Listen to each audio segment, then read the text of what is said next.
Let me start by inviting you to look at something you may have seen countless times, yet never truly questioned.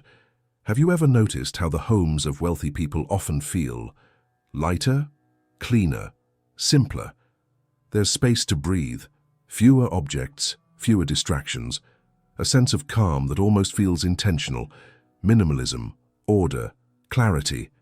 Now compare that with many homes where money is always tight.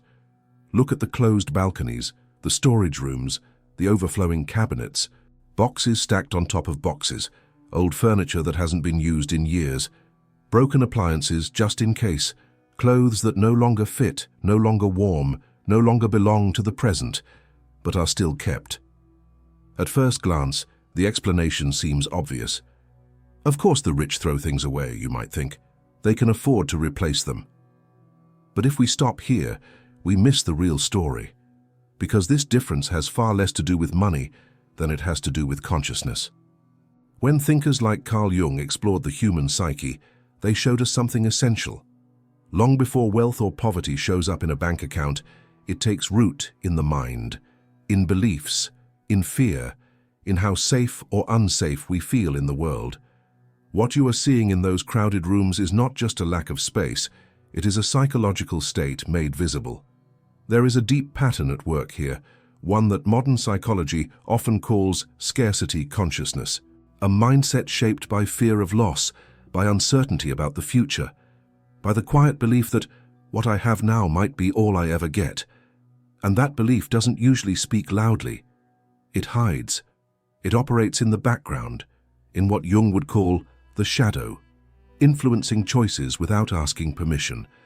This is why this topic goes far beyond cleaning, organizing, or decorating.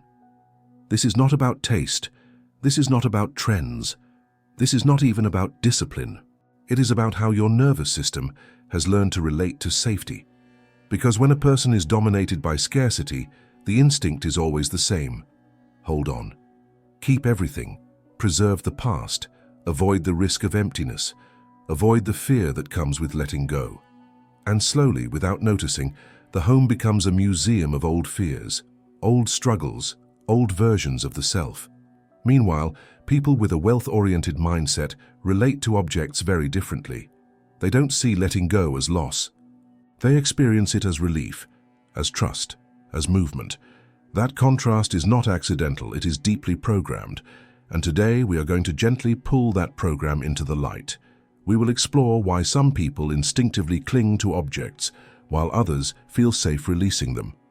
Why your environment may be quietly anchoring you to the past, and how your living space could be reinforcing beliefs that block abundance, opportunity, and emotional freedom.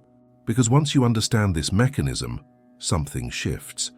You stop asking, why don't I have more? And you start asking, what am I still holding on to, and why? And that question is where real change begins. When that question begins to echo, what am I still holding on to and why? We are no longer talking about objects, we are talking about fear. Carl Jung observed that much of what controls our behavior does not live in our conscious thoughts, but in the shadow, the hidden part of the psyche where unresolved emotions, survival instincts, and old wounds quietly operate. Scarcity consciousness lives there. Scarcity consciousness is not simply about having less. It is the deep, internalized fear of losing what little you believe you have. It is a nervous system trained to expect lack, to anticipate danger, to assume that tomorrow might be worse than today. When someone grows up with instability, emotional, financial, or relational, the subconscious absorbs one central belief. What I have can disappear at any moment. And once that belief settles in, it begins to shape everything, including the relationship with objects. This fear is rarely spoken out loud. Most people don't walk around thinking, I'm afraid of being poor. Instead, the fear disguises itself as practicality, responsibility, or even wisdom. Don't throw it away. It might be useful someday. You never know. Let's look at a simple, familiar example. Imagine an old coat in your closet. The color has faded. The style belongs to another decade. It no longer keeps you warm. Yet something inside you hesitates. A scarcity-driven mind immediately steps in. keep it. Maybe you'll need it for painting, maybe for the countryside, maybe one day. On the surface this seems reasonable, but beneath it lies something deeper, the fear of not being able to replace it, the fear that this worn-out object might be your last line of defense. That coat is no longer fabric, it has become security, and this is how the shadow works. It turns objects into emotional anchors, it links safety to the past, it convinces you that holding on is protection, when in reality it is a quiet form of paralysis. The same mechanism applies to broken appliances, tangled cables, old furniture, stacks of magazines, and drawers full of things that might come in handy. Each item whispers the same message to the brain: we don't have enough, we are not safe, we must keep everything. And every time you see that pile, that message is reinforced. Neuroscience supports this. Repeated visual cues strengthen neural pathways. The more your environment reflects scarcity, the more your brain learns scarcity as reality. Not as a possibility, but as a fact. Without realizing it, you begin to live backward, anchored to old fears, old limitations, old identities. This is why letting go feels so uncomfortable. It is not about the object, it is about what your subconscious believes will happen without it.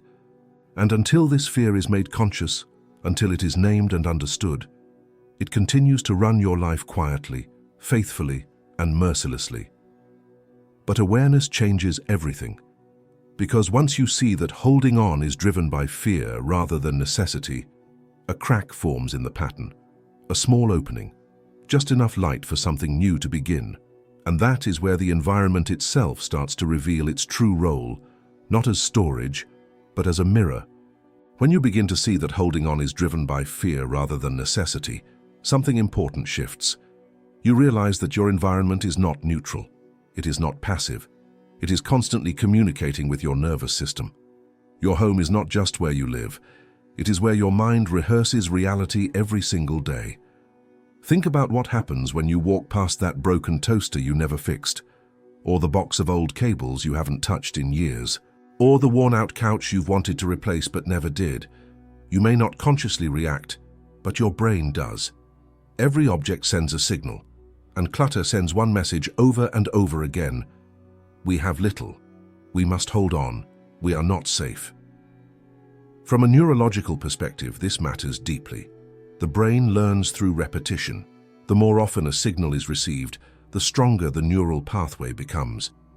When your eyes repeatedly land on piles of unused objects, your brain reinforces scarcity-related circuits without your awareness. You are not just storing items, you are training your mind.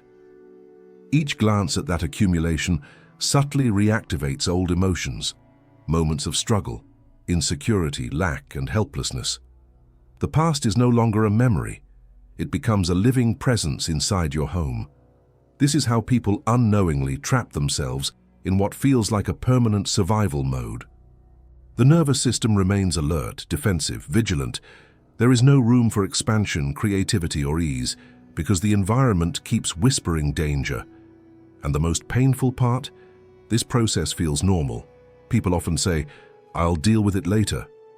But later never comes, because the clutter itself drains the energy needed to change. What's happening here is subtle but powerful.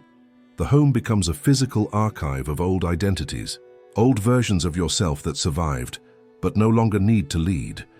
From a Jungian perspective, this is where the external world becomes a projection of the inner one. The chaos outside mirrors unresolved inner tension, and the more you avoid confronting it, the more the cycle feeds itself. You feel overwhelmed inside, so you avoid acting outside. You avoid acting outside, so the overwhelm grows inside. A closed loop. And this is why simply organizing rarely works. You can rearrange boxes, buy new shelves, or hide things behind doors, but the message stays the same. The fear remains untouched. True change doesn't come from moving objects around. It comes from changing the relationship you have with them. Because the moment you begin to question why something is still there, you interrupt the pattern. You step out of autopilot. You stop reinforcing the old story. And that is when space stops being empty and starts becoming possibility. Not yet abundance, not yet freedom, but the first essential ingredient, room to move. And once that space exists, a completely different way of relating to loss, safety, and trust begins to emerge. One that doesn't cling to the past, but quietly prepares for something better.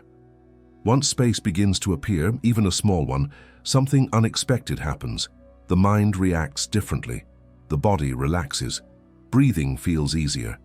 And for the first time, letting go no longer feels like danger. It feels like relief. This is the fundamental difference between scarcity consciousness and an abundance mindset. For a scarcity-driven mind, releasing an object feels like a threat. The subconscious asks, "What if I need this later?" Or, "What if I can't replace it?" The focus is always on what might be lost, but an abundance-oriented mind asks a completely different question. What can enter my life if I create space? This shift is not naive optimism. It is grounded trust. Trust in one's own ability to adapt, create, and recover. People with this mindset don't rely on objects for security. Their sense of safety comes from within. When someone with an abundance mindset lets go of an old but still usable item, they don't experience emptiness. They experience expansion, freedom, movement. From an energetic perspective, which Jung indirectly explored through symbolism and psychic energy, nothing new can enter a closed system. If your home, your mind, and your life are filled with outdated objects and outdated beliefs, there is simply no room for new energy to flow in. Old objects carry old frequencies. They remind you of who you were when you needed them, the fears you had, the limitations you accepted. As long as you surround yourself with those symbols, you remain tuned to that same internal frequency. Letting go, then, becomes more than an action. It becomes a declaration. When you remove something that no longer serves you, you send a clear message to your subconscious and to life itself. I trust the future. I believe something better can replace this. This is why clearing space feels powerful. It rewires expectation. The brain begins to form new neural pathways. Instead of reinforcing survival circuits, it starts building pathways associated with openness, confidence, and possibility. The nervous system exits survival mode and enters growth mode. You move from holding on to avoid loss to releasing in order to receive. This single transition changes everything. Creating space is not about becoming detached or careless. It is about becoming intentional. You stop living defensively and start living deliberately. Each item you release quietly tells your mind, "I am not afraid of emptiness. I am capable. I am ready for more." And the moment that belief takes root, your environment stops anchoring you to the past. It begins supporting the future you are trying to build. Not all at once, not dramatically, but gently, consistently, irreversibly, because freedom does not arrive when you acquire more. It arrives when you finally trust yourself enough to let go. And once that trust is present, the objects around you begin to reveal something deeper. They are not just things you own, they are symbols of how you value yourself. Once you understand that letting go is an act of trust, a deeper layer begins to reveal itself, because objects are never just objects. They are symbols, emotional containers, silent witnesses of who you were and who you believe you're allowed to become. Carl Jung taught that the outer world often carries what the inner world cannot yet release. In that sense, clutter is not random. It is emotion made visible. Think about that decorative object left behind by an old relationship. On the surface, it's harmless, but emotionally it may still carry disappointment, longing, or unresolved grief. Each time your eyes meet it, the past subtly pulls you back. Or consider those stacks of magazines you've been meaning to read for years. They may look like information, but psychologically they represent postponed dreams, delayed growth, and promises you once made to yourself, but never fulfilled. That broken device waiting to be repaired. It often symbolizes unresolved problems, things you keep telling yourself you'll fix someday. Each unfinished object becomes a quiet reminder of unfinished inner business. These items act like anchors, and the more anchors you carry, the harder it becomes to move forward. This is where self-worth enters the picture. A scarcity-driven mind doesn't just cling to objects, it clings to a limited sense of self. When someone keeps worn out, broken or outdated things, the subconscious message is often this: this is what I deserve. Not consciously, never deliberately, but quietly, repeatedly. Holding on to things that no longer serve you can become a form of self-abandonment, a way of accepting less, not just materially, but emotionally and psychologically. In contrast, a person with a wealth-oriented mindset releases objects easily, not because they are careless, but because they have internalized a different belief. My value does not come from what I own. It comes from what I can create. This is not arrogance. It is self-respect. They don't fear losing things because they trust their capacity to generate new value, new solutions, new opportunities. The object is never the source of safety. They are. When you consciously remove something that no longer serves you, you are not discarding waste. You are redefining identity. You are telling yourself, I will no longer surround myself with symbols of limitation. This is why decluttering is not a cosmetic act. It is a psychological boundary. You stop negotiating with the past. You stop settling for leftovers. You stop reinforcing the idea that this is all there is. And in that moment, something powerful happens. The role you've been playing shifts. You are no longer the person who must adapt to scarcity. You become the person who chooses what belongs in their life. That shift, from passive acceptance to conscious authorship, is where real transformation begins. And once identity starts to change, action naturally follows. Which leads us to the most important question of all. How do you begin without feeling overwhelmed? By now, one thing should be clear. This was never just about cleaning your house. Objects were only the visible entry point. What we are really talking about is rewiring identity, moving from survival to creation, from fear to trust, from reacting to life to consciously shaping it. And this is where many people freeze. They understand the idea, they feel the truth of it. But when they look around and see everything at once, they feel overwhelmed. That's why real change never starts with big gestures. It starts with one small, deliberate act. This is where the rule of one item per day becomes powerful. Today, not tomorrow, not someday, choose one object that no longer serves you. Just one. It can be a faded t-shirt, a chipped mug, a pen that doesn't work, an item you haven't used in years. What matters is not the object. What matters is the decision. Hold it in your hands and ask yourself 3 simple questions. Does this bring me joy? Does it truly serve my present life? Does it reflect the future I am trying to build? If the answer is no, then the moment has arrived. When you let it go, whether by discarding it or giving it away, do it consciously. Don't rush. Don't distract yourself. Acknowledge what you are also releasing with it. An old fear, an outdated belief, a version of yourself that no longer fits. You are not taking out the trash. You are creating space. And here is where something important happens neurologically and emotionally. Each small act of release becomes a signal to the brain. I can change. New neural pathways begin to form. Confidence grows quietly. The identity of someone capable of transformation starts to take root. You don't need to empty the entire house. In fact, trying to do everything at once often leads to exhaustion and failure. The brain resists shock, but it adapts beautifully to consistency. One object today, another tomorrow. After each release, take a moment of stillness. Sit quietly. Close your eyes. Visualize the space you just created filling with light, calm, and clarity. Imagine yourself living in an environment that reflects ease, order, and abundance, not as a fantasy, but as a natural extension of who you are becoming. This is where action and awareness merge. And now, widen the lens. Your personal choice doesn't exist in isolation. As Jung described through the idea of the collective unconscious, individual actions ripple outward. When you refuse to cling out of fear, you step out of a culture driven by consumption and scarcity. You stop trying to fill inner emptiness with outer excess. You become an example of conscious living. Finally, understand this. The deepest difference between a scarcity mindset and a wealth mindset rests on 3 pillars: how you relate to time, failure, and learning. Scarcity sees time as an enemy, failure as a verdict, and learning as finished.